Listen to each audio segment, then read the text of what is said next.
Movie hype is now an industry in itself. Luckily for film studios, fans now whip up so much excitement and discussion ahead of release that all the studios really need to do is tease them a little bit and then sit back and watch the ensuing chaos as people lose their minds as well as their trousers. Trailers, more often than not, are packed up tighter than a gnat's arse full of lies, so it's fair that we want to ask the real questions of what the heck we're gonna get. Put on your thinking caps and get ready to get riddled, as I'm Ash from What Culture, and these are 12 questions you should be asking about upcoming movies. 12. How can a spork be alive? Toy Story 4. There are several questions we all need to ask about Toy Story 4, quite frankly. The first is whether Woody is really going to die, and the second is why would they do that to us?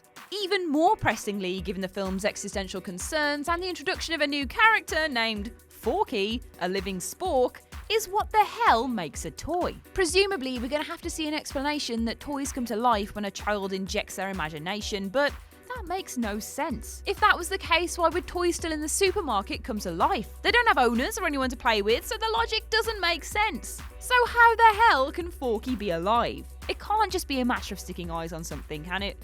Please don't make it that. 11. Will Rick still die? The Walking Dead movies. Not so long ago, we were all tricked. Well, not all of us, just those who are still engaged with watching The Walking Dead, which is significantly fewer people than there used to be. Anyway, the deception came when we were led to believe that Andrew Lincoln was going to die as Rick Grimes and had to hang up his hat and move on. But then it turned out that he wasn't killed and he was going to star in 3 Walking Dead movies instead. The important question here is whether his fate is still going to remain the same. The film's existence at all suggests that AMC know they need their biggest character to stick around, but they can't reasonably end a 3-movie arc with anything but the end of the zombie outbreak. And what would it say for the show if they ended it outside of their own borders? Or that Rick dies. He can't just go on forever. Let's hope the end justifies the means, because these films are a strange way to go. 10. Will it tie to a Batman movie? Joker. So far, we've been primed to expect that Todd Phillips' Joker origin movie will be a standalone set apart from the franchise formerly known as the DCEU, and indeed from any other movie either. It seems to have been marketed as a sort of DC Elseworlds project, a cinematic one-shot in other words, but that doesn't mean that's what the film is actually going to be. The film has already cast the Wayne family, including a young Bruce Wayne, and it seems illogical to think that we won't see any fallout with that Bruce from the Joker's presumably destructive dynamic with his father. This might actually end up being a new origin for Batman entirely, and we should probably start asking whether Matt Reeves' Dark Knight will be the same one as Phillips builds. 9. Is it a prequel with the Winter Soldier? Black Widow. After years of them ignoring the need for female-led comic book movies, the penny has now dropped for Marvel Studios, and we're set to see a Black Widow solo movie to follow Captain Marvel and the Wasp's titular mention in the Ant-Man sequel. Hooray! Whammons! There's still a question hanging over Black Widow that might slightly distract from the empowerment of her story though, because she might yet be sharing it. If we're getting the prequel, which makes a lot more sense than an Avengers 4 sequel since there's no guarantee she survives, then we're surely going to see her leaving the Red Room and her affiliation with the enemy. That means we're probably going to see her meeting and being trained by the Winter Soldier, which was already hinted at in the film titled, well, The Winter Soldier. If this is the case, and it'd be a good story to follow, Marvel will have to be careful to not steal too much of the spotlight from Johansson's long-awaited Widow story with Bucky overload.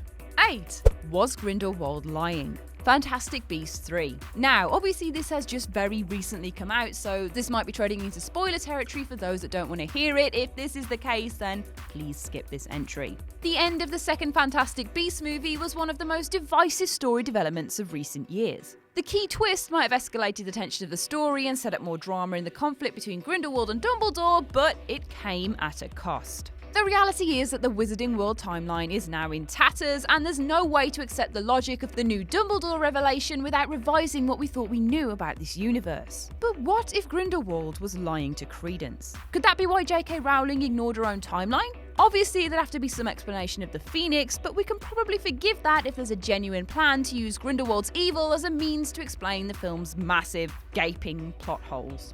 7. Are they bringing in another bigger villain? Star Wars Episode 9.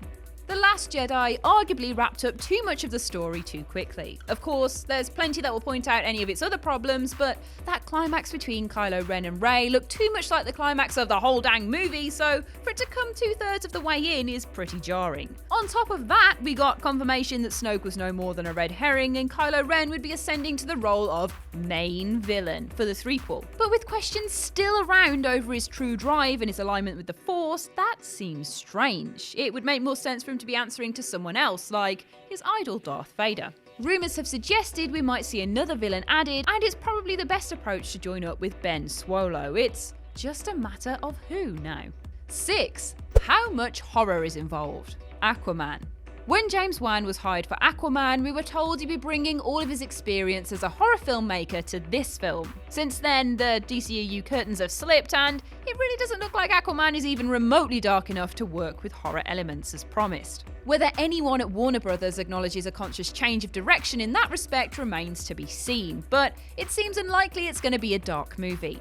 Having said that though, Wan still continues to talk about his horror experiences playing into the film and specifically talks about the trench scenes giving him a chance to show off his spooky skill set. So will that be the only sequence that allows him to, or might there be further opportunity for him to put his genre experience to good use? And how will that go down with the studio consciously trying to make things lighter and more Marvel-like? I have no idea, but I'm here for some sea monster savagery in whatever form it may come. Horror that water up. 5. Why has Captain Marvel been hiding? Captain Marvel. There's a fairly big mystery hanging over Captain Marvel. It's not just the inference that there's been a Skrull invasion of Earth or the question of where she's been for the more than 2 decades since her film is set, it's why she's not been around. There has to be some sort of cataclysmic event in this upcoming movie that forces her away, given that Nick Fury has a pager designed specifically to call her in when there's an emergency. But it's not just that, is it though? Because there have been other emergencies in other MCU movies. Thor's invasion led to some serious S.H.I.E.L.D. anxiety, Loki's invasion threatened the Earth, Ultron almost caused a mass extinction event, and Fury was aware of them all. What exactly was so bad about Captain Marvel's situation that none of those were big enough to warrant her coming out of hiding? That's the really compelling mystery here. 4. How do they replace Arnie? Terminator 6. Halloween's 2018 reboot/sequel's biggest masterstroke was ignoring the mess that the sequels had become and returning to the story with a soft reboot of sorts to where it used to still be good. Terminator's next chapter is doing the same thing, impressively, with James Cameron back on board and Tim Miller directing a direct sequel to Judgment Day. This is all good news, and the purported plans for a new trilogy smack of confidence, but it's difficult to see how the franchise can overcome the same issue it's been struggling with since Terminator 3. How do you solve a problem like Arnold Schwarzenegger? There are some suggestions that the film will seed a new generation of characters, but you have to wonder whether that's even possible now. The franchise is just too closely tied to its breakout star, worryingly, but at least it seems like they're addressing it. 3. How does it work after the first movie's ending? The Lego Movie 2. Knowledge is a great thing, but it might be somewhat problematic for the logic of the Lego Movie sequel that's coming in 2019. Specifically, how can the magic of the Lego universe that the returning characters still exist within survive after Emmett discovered the truth of their reality? It's difficult to go back after a twist that revelatory that breaks pretty much everything that defines the universe in the first place, and the first trailer seems to be suggesting that they're not addressing it at all. Instead, we're dropped into the same world after the apocalypse where everything looks very Mad Max all of a sudden. So how does that work when we know the Lego characters were always subject to the will of human builders, or has something major changed? Have the tables turned? Do the Lego people now control the humans? We need to know. 2. Just how weird is it going? It Chapter 2.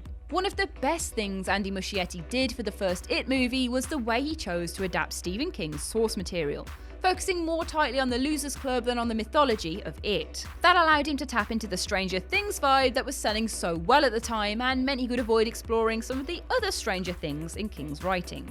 It was a genius move, but now we're told that the sequel is going to push those boundaries even more.